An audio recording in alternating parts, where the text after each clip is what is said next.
Sesungguhnya hati itu adalah sesuatu yang paling mahal, hingga disebutkan di dalam sebuah athar bahwasanya Allah Subhanahu wa taala menyatakan di dalam sebuah kitab yang diturunkan, dikatakan bahwasanya la tas'uni ardi wala samai walakin yas'uni qalbu 'abdi al-mu'min. Sesungguhnya langit tidak cukup untuk memuat Allah, dan bumi pun juga tidak, akan tetapi hati seorang mukmin itu adalah baitur Rabb, rumahnya Allah Subhanahu wa taala. Nah, karenanya itu hati kita ini adalah tempat pandangannya Allah, di mana Allah memandang hati kita. Allah tidak memandang wajah kita, tidak memandang fisik kita, tidak memandang pakaian kita, tetapi yang dipandang oleh Allah Subhanahu wa taala adalah hati, sebagaimana disebutkan di dalam hadis oleh Nabi Muhammad sallallahu alaihi wasallam, innallaha la yanzur ila suwarikum wa la ila ajsamikum innama yanzur ila qulubikum. Yang ditatap adalah hati. Sebagaimana kita malu kalau wajah kita ini ada kotoran di wajah kita, kita malu ketemu orang. Bahkan beberapa orang kalau ada jerawat tumbuh dia malu, minder. Bahkan lagi kalau seandainya ada terkena tinta di wajahnya dia malu. Maka bagaimana halnya hatinya tatkala dia gunakan menghadap Allah, sebab hati itu yang dilihat oleh Allah Subhanahu wa taala.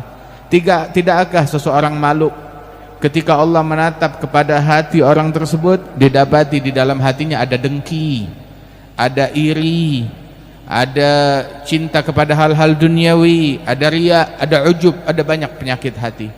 Ketahuilah penyakit hati itu lebih dahsyat daripada penyakit badan. Apa penyakit badan yang paling parah? Kanker.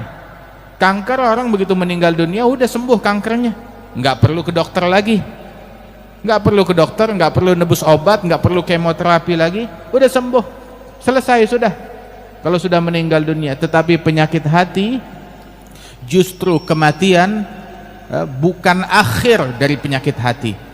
Kematian adalah awal dari akibat yang diterima oleh seseorang yang hatinya sakit.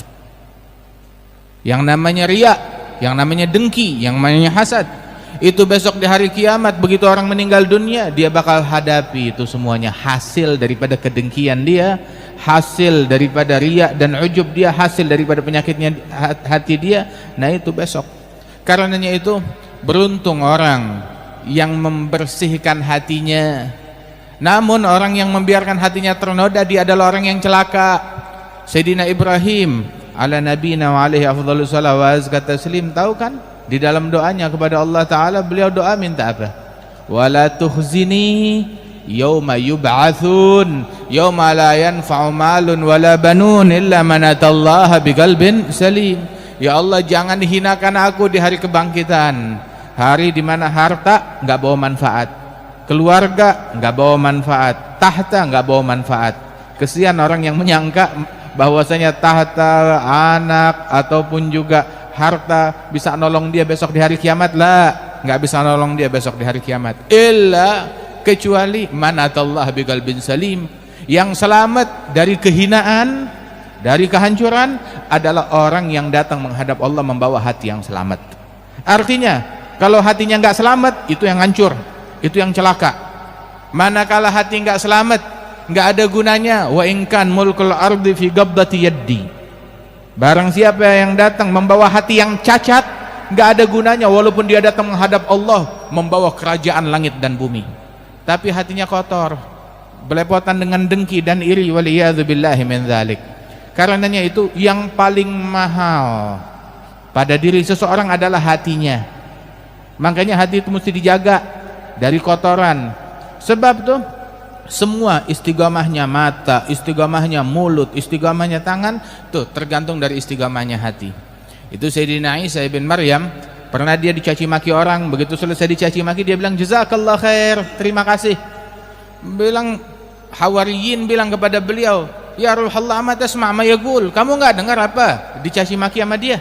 Kamu hanya mengucapkan, membalas tentang jazakallah khair, ucapannya Sayyidina Isa. Bilang hadza anfaqa ma indah wa anfaqtu ma indi. Dia menginfakkan apa yang dia punya kebencian itu yang keluar dari mulutnya. Sedangkan saya Yang ada dalam hati saya cinta, syukur, terima kasih, doa, kebaikan, itu yang saya berikan kepada orang-orang. Ambil satu hikmah, wa kullu ina'in billadhi fihi yamdahu. Setiap wadah akan memercikkan isinya. Barang siapa itu orang ada gelas, isinya susu, yang keluar dari dia susu. Isinya air, yang keluar dari dia air. Isinya kotoran, yang keluar dari dia juga kotoran. Karenanya itu orang kalau udah ngomongnya kotor, membuktikan hatinya juga kotor, hatinya juga lebih busuk lagi. Barang siapa yang berucap yang tidak baik, berarti keburukan yang ada di dalam hatinya tersebut. Adapun mukmin, yang keluar dari dia adalah semuanya kebaikan, semuanya keluhuran, semuanya adalah kesantunan. Ketahuilah, dulu tuh Al-Imam Syekh Habib Bakar bin Salim, itu beliau menceritakan, beliau cerita dalam kitab Miftahus Sarair, sekelompok orang sedang melakukan perjalanan. Tatkala di perjalanan, alhasil mereka terdampar, tersesat di hutan, nggak tahu jalan untuk masuk ke perkampungan. Mereka bingung, mana ini? Tahu-tahu di hadapan mereka ada seekor singa besar yang siap melahap mereka. Ketakutan, di depan mereka ada singa. Tahu-tahu itu satu orang soleh di dalam kelompok itu datang menghampiri singa tersebut. Dia kasih salam, dipegang telinganya tuh singa. Dia tanya, "Assalamualaikum, saya mau tanya, kami ini tersesat, tolong tunjukkan kepada kami di mana jalan ke perkampungan." Itu singa bagaikan kucing, hanya ngangguk-ngangguk aja, mengisyaratkan kepada mereka untuk ikutin dia, dibawa ke perkampungan terus jalan. Itu teman-teman yang ikut perjalanan bersama dia heran, "Kok kamu berani dengan singa? Umumnya manusia takut sama singa, kok kamu berani dengan singa?" Maka dia jawab sebuah kalimat. Dijawab sebuah kalimat, dia bilang, "Antum aslahtumul zahir fakhiftumul asad wa nahnu aslahnal batin fakhafanal asad." Kalian fokus membangun, memperbaiki zahir, fisik, atribut kalian. Itu dia, sibuk dengan kulit, sehingga hasilnya kalian takut kepada singa, takut kepada makhluk. Sedangkan kami fokus memperbaiki hati, sehingga kami nggak takut apapun kepada selain Allah. Dan itu sebabnya Allah Ta'ala jadikan makhluknya termasuk singa takut kepada kami. Sayyidina Umar ibn al-Khattab pernah dulu di Madinah terjadi bencana kebakaran. Itu ada api yang berkobar, gas kah atau api yang berkobar dari gunung itu, hingga api itu membesar mendekati perumahan di Madinah. Maka Sayyidina Umar menghampiri api tersebut dengan rotannya, dia disamperin pakai rotan. Itu api disamperin pakai rotan, itu api langsung mundur mengecil hingga padam di dalam gunung. Masya Allah. Jangan heran orang-orang yang hatinya bersih, hatinya ini udah dipenuhi dengan keimanan, jangankan api dunia, api neraka takut sama mereka. Wallah, api neraka takut kepada mereka. Itu disebutkan di dalam hadis bahwasanya mukmin yang hatinya dipenuhi oleh cahaya iman, besok ketika dia lewat di atas api neraka di jembatan Sirat, ini semua yang ada di sini bakal lewat di atas jembatan tersebut semuanya. Wa minkum illa wariduha kana ala rabbika hatman maqdiya. Tidak ada seorang pun pasti akan lewat di atas jembatan tersebut. Cuma yang selamat nggak tahu, lewat pasti, selamat nggak pasti. Mudah-mudahan Allah Ta'ala selamatkan kita semuanya. Ada disebutkan di dalam hadis, orang-orang yang hatinya dipenuhi oleh cahaya iman, hatinya udah bersih berkilau, ketika dia lewat di atas jembatan Sirat tersebut, itu neraka yang di bawah mereka ketakutan. Itu neraka berkata, "Juz ya mu'min fa inna nurak tahrigu nari." Cepat lewat wahai mukmin, sebab cahayamu membakar apiku. Aku api neraka enggak kuat sama cahaya imanmu. Sampai-sampai beberapa aulia wassalihin disuruh masuk surga, dia nggak mau. Dia hampiri neraka. "Saya masih punya teman ada di dalam api neraka." Dia bilang, "Hei neraka, keluarkan teman-teman saya, orang-orang yang dekat sama saya. Kalau enggak saya masuk, nggak tanggung kalau padam neraka itu." Hingga dikeluarkan. Wah, kata sebagaimana disebutkan di dalam sebagian athar. Karenanya nih, bersihkan hati kita. Orang kalau udah hidup dalam keadaan hati bersih, udah hidup, tinggal loncang-loncang kaki.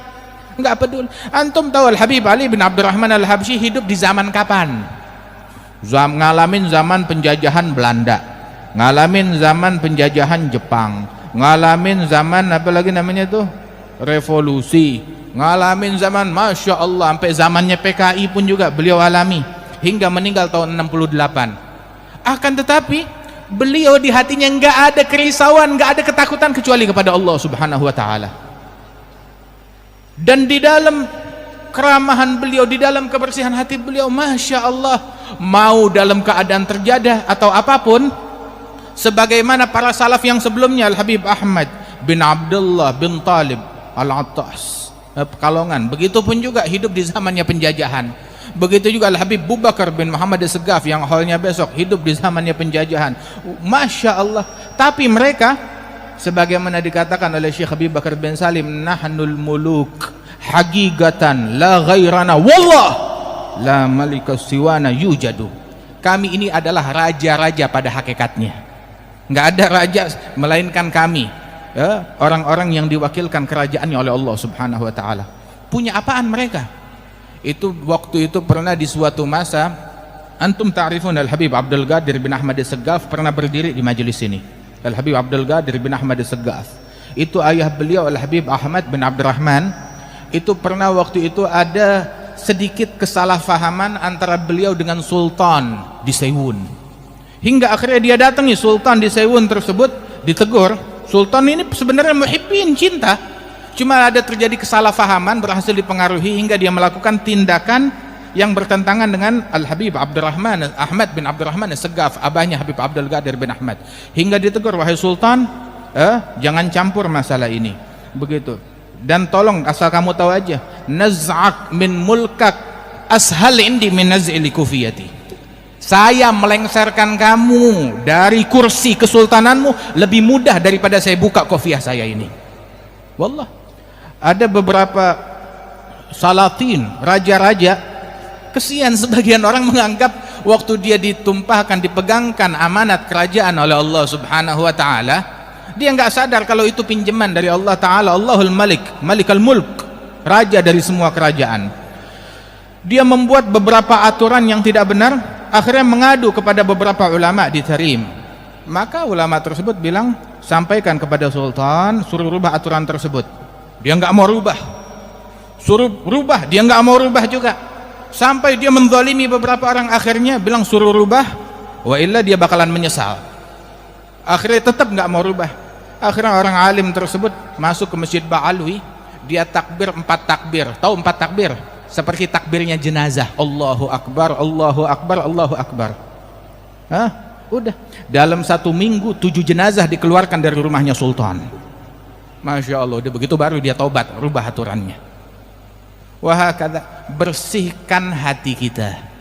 Jangan dengki sama orang, jangan benci sama orang, jangan prasangka buruk sama orang. Wallah, apa sih yang nipu kita hingga kita jadi mau dengki sama orang lain?